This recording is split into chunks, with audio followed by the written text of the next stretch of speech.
What goes wrong in human communication is most of the time simply that we don't notice that we're communicating in abstract symbols. Like what we're transmitting between each other is really symbols. It's just tokens of something. And whoever we send it to will need to put together what they think it's about. Like when we're talking, I have an inner experience of some kind of what I'd like to say.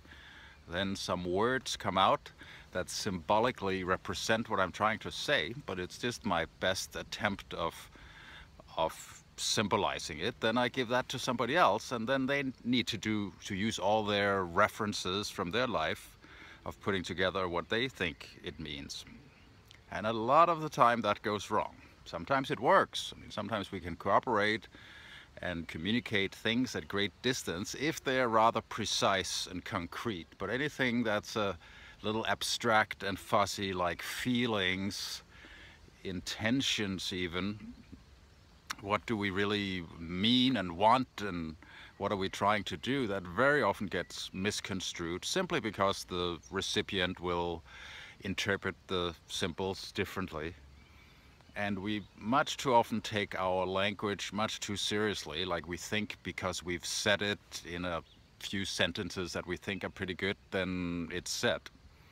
But really it's just a bunch of grunts that presumably will relate to something at the other end. It's more clear when we hear somebody else speaking a foreign language we don't understand a word of, that really is just a bunch of sounds.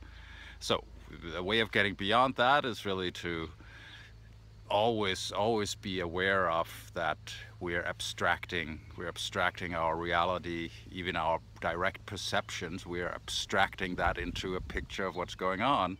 Then we're abstracting that into words that we throw around and give to other people, and then they put it together into some other abstractions, and then they end up with some kind of picture or feeling of what we maybe said. But it's not perfect, but if we're aware of what we do and the limitations of that process, then we might be a little better at getting along and dealing with all the fuzziness around what we're trying to say.